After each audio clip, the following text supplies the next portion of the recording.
The year 1970 was a fascinating moment in music history. Rock was evolving, folk was fading into something softer, and radio was still powerful enough to turn a single song into a national phenomenon almost overnight. For many artists, one hit was all it took to become instantly recognizable. Their songs climbed the charts, dominated the airwaves, and seemed destined to launch long careers. But sometimes the spotlight fades just as quickly as it appears.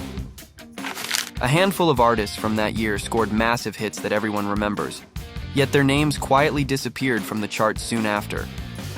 These are 10 one-hit wonders from 1970 that seemed to vanish almost overnight. Number 10. Ring's Cymarron. It don't matter now at all. Sometimes a hit song arrives quietly, without much expectation, and suddenly finds its way into millions of homes. That was exactly what happened with Rings by the American band Cymarron. Released in 1970, the song stood apart from many of the heavier rock records dominating the charts at the time. Instead of loud guitars or psychedelic experimentation, Rings leaned into a gentle, melodic style that blended pop, folk, and soft rock influences. The lyrics told a tender story of love and commitment, using the image of wedding rings as a symbol of lasting devotion. It was simple, sentimental, and perfectly suited for radio audiences looking for something warm and reflective. Listeners responded immediately. Ring, ring, doorbell ring, baby, come on in. Once the single reached the airwaves, it began climbing the charts quickly. By the summer of 1970, Rings had reached number 3 on the Billboard Hot 100, turning Cymarron into one of the most talked-about new bands of the moment. For a brief time, the song seemed to be everywhere. Yet despite that success, Cymarron struggled to follow it with another major hit. Later releases failed to capture the same attention, and the group gradually slipped out of the spotlight. Today, Rings remains a beautiful snapshot of early 1970s pop.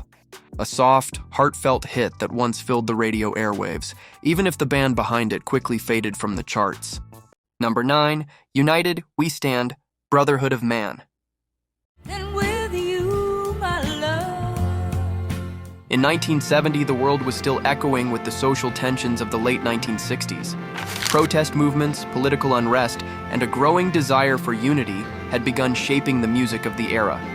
Out of that atmosphere came a surprisingly gentle anthem. United We Stand by the British pop group Brotherhood of Man.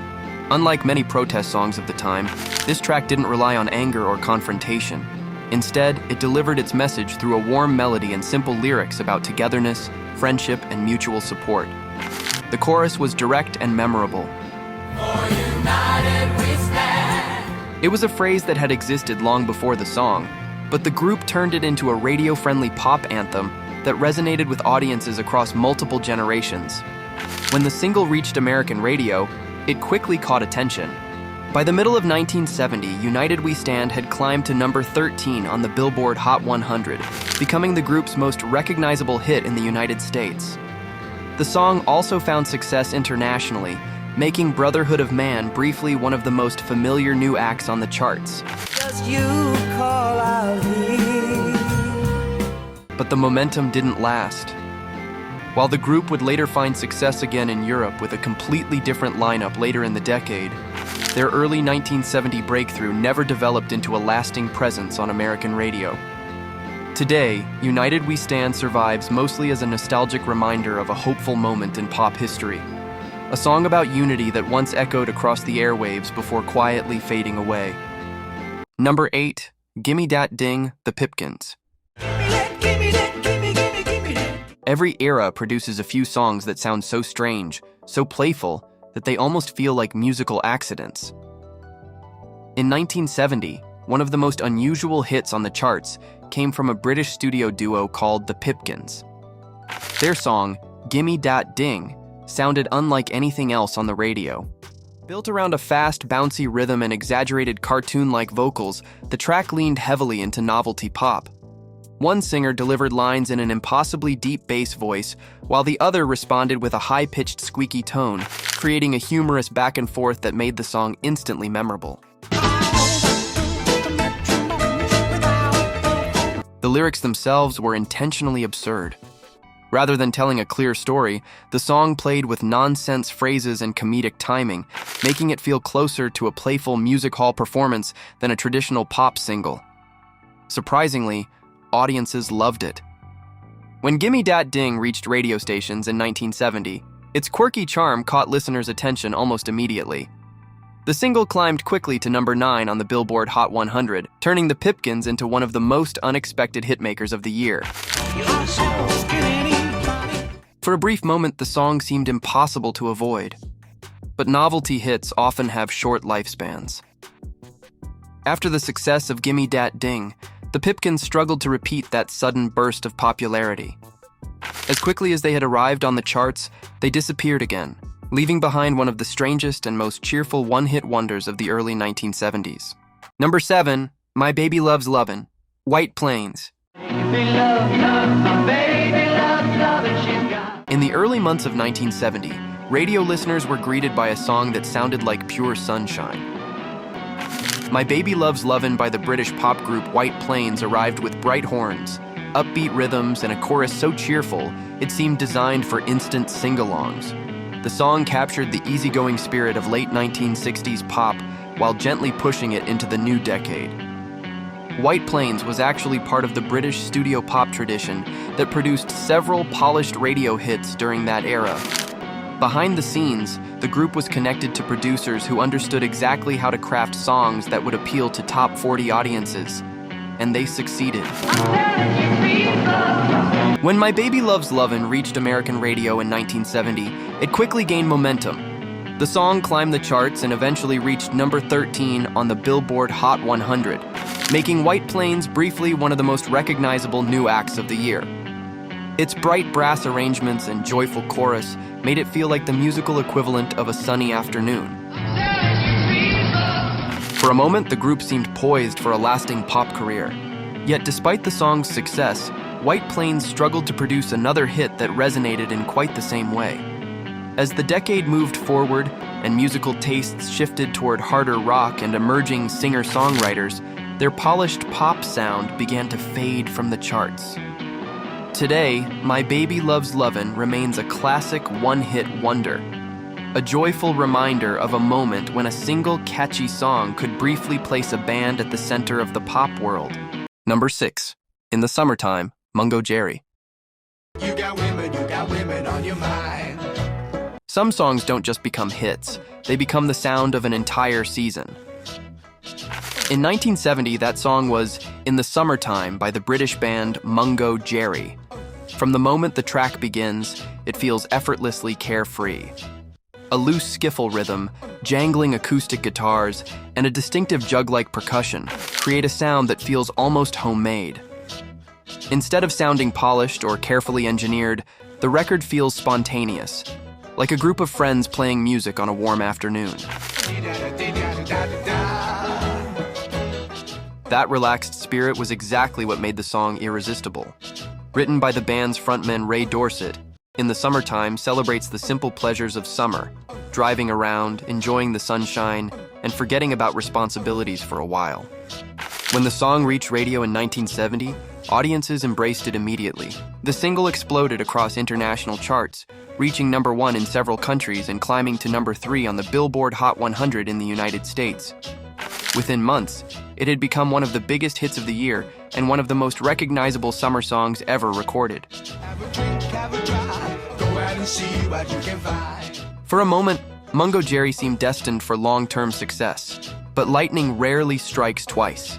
While the band continued recording music, none of their later singles matched the global impact of In the Summertime. Today, the song remains one of the most enduring one-hit wonders of the early 1970s. A carefree anthem that still evokes the feeling of endless summer, even if the band behind it quickly faded from the charts. Number 5, Ma Belle Amie, T-Set. My Belle Amie. In the early 1970s, international pop was beginning to cross borders more easily than ever before. Songs recorded thousands of miles away could suddenly become major hits on American radio. One of the most surprising examples came from the Netherlands. The band was T-Set, and their breakthrough hit was Ma Belle Amie. Released in 1970, the song blended elements of pop, rock, and European beat music into a smooth and catchy single. The title, which translates loosely from French as My Beautiful Friend, hinted at a romantic story filled with longing and disappointment. I'm in love with you. Musically, the track had a relaxed groove, bright guitar melodies, and a chorus that was instantly memorable. American audiences quickly embraced it. Once the single reached US radio stations, it climbed the charts rapidly and eventually reached number 5 on the Billboard Hot 100, making T-Set one of the few Dutch bands of the era to achieve such international success. After him, wait here. For a brief time, Belle, Amie seemed to be everywhere. Yet the sudden success proved difficult to sustain. Despite releasing additional singles, T-Set never managed to replicate the massive impact of their breakthrough hit in the United States. As the musical landscape of the 1970s shifted toward harder rock and emerging singer-songwriter styles, their polished European pop sound gradually faded from the charts. That you amaze me by leaving me now and starting new. Today, Belle, Amie remains a classic one-hit wonder, a song that briefly carried a Dutch band to global recognition before quietly slipping into nostalgia. Number 4, the rapper, the Jaggerz. Hey girl, I met you. In early 1970, a gritty rock song with a sharp message about deception began climbing the charts. The track was The Rapper by the Pittsburgh-based band the Jaggerz. Despite the title, the song had nothing to do with modern rap music. At the time, the word rapper referred to someone who talked fast and smooth, usually a charming man who used clever words to manipulate people. That idea formed the core of the song's story. Haven't I seen you somewhere before? The rapper warned listeners about a smooth-talking womanizer who promises everything but means very little. With its driving rhythm, punchy guitar work, and energetic horn arrangement, the track blended rock and blue-eyed soul into something that felt both powerful and radio-friendly. Audiences quickly connected with it. Once the single reached American radio stations, it began climbing rapidly and eventually reached number 2 on the Billboard Hot 100, becoming one of the biggest hits of early 1970. For a moment, it seemed like the Jaggerz were poised for a long run in the spotlight. But like many bands who experienced sudden success, they struggled to repeat the formula. Later singles never matched the commercial impact of the rapper, and the group gradually faded from national attention. Today, the song remains one of the most memorable one-hit wonders of the era. A sharp, soulful rock record that briefly placed a Pittsburgh band near the very top of the charts before the spotlight moved on. Number 3, OOH Child, the Five Stairsteps. Ooh, child, things will get brighter. In 1970, amid political tension and social unrest in the United States, one gentle soul song offered listeners a rare sense of comfort and optimism. That song was OOH Child by the Five Stairsteps. The Chicago-based group had already been performing together for years. Made up primarily of siblings from the Burke family, they were sometimes called the first family of soul because of their tight harmonies and family dynamic. Someday when your head is much lighter. But nothing in their earlier recordings prepared audiences for the emotional simplicity of OOH Child. Written by producer Stan Vincent, the song carried a message that felt almost like a promise. Better days were coming. The lyrics spoke directly to listeners who were living through uncertain times. Ooh, child, things are gonna get. Musically, the track was equally gentle. A soft piano line, smooth vocal harmonies, and a relaxed rhythm gave the song a warm, reassuring tone that stood out on radio playlists dominated by heavier rock and experimental sounds. Listeners embraced it. By the summer of 1970, OOH Child had climbed to number 8 on the Billboard Hot 100, becoming the group's biggest and most enduring hit. Yet despite the song's lasting emotional impact, the Five Stairsteps never achieved another major crossover success. Today, OOH Child remains one of the most uplifting soul recordings of the era, a timeless reminder that even in difficult times, hope can still find its way onto the radio. Number 2, Spirit in the Sky, Norman Greenbaum. When him to rest. Few songs from 1970 sounded quite like Spirit in the Sky. From the moment the opening guitar riff bursts through the speakers, the track feels instantly distinctive. Fuzzy distortion, hand claps, and gospel-inspired backing vocals combined to create a sound that was both earthy and strangely spiritual. The man behind it was Norman Greenbaum, a relatively unknown singer-songwriter from Massachusetts. I got a friend in Jesus. Greenbaum reportedly got the idea for the song after watching a television program about gospel music.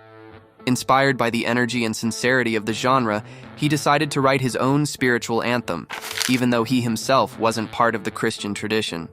The result was something completely unexpected. Spirit in the Sky blended rock and gospel elements in a way that felt fresh and powerful.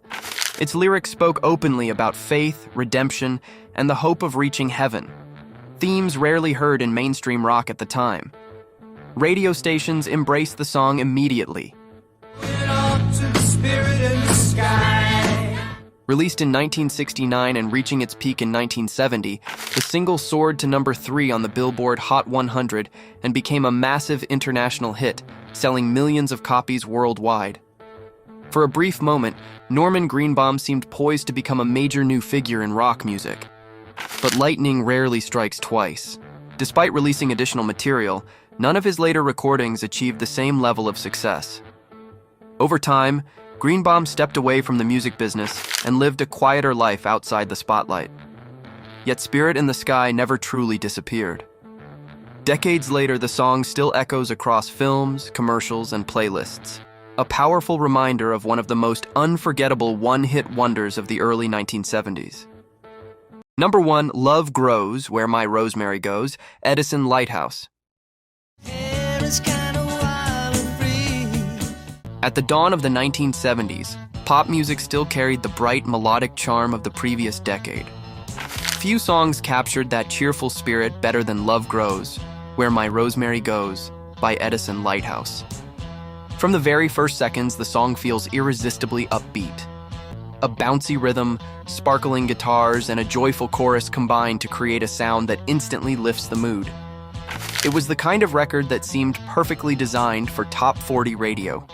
Simple, catchy, and impossible not to hum along with, too. The song was actually written by the prolific songwriting team of Tony McCauley and Barry Mason, both known for crafting polished pop hits during the late 1960s. When the single was released in 1970, audiences responded immediately. Love Grows, Where My Rosemary Goes, quickly climbed the charts in multiple countries and eventually reached number 5 on the Billboard Hot 100 in the United States, while topping the charts in the United Kingdom. For a moment, Edison Lighthouse seemed poised to become one of the defining pop acts of the new decade. But behind the scenes, the group itself was more of a studio project than a stable touring band. Lineup changes and shifting industry attention made it difficult to maintain the momentum created by their breakthrough hit. As quickly as the band had appeared on the charts, they gradually faded from mainstream radio. Yet the song itself never lost its charm. More than 50 years later, Love Grows, Where My Rosemary Goes, remains one of the most joyful one-hit wonders of the era. A bright pop anthem that perfectly captures the optimistic sound of early 1970s radio.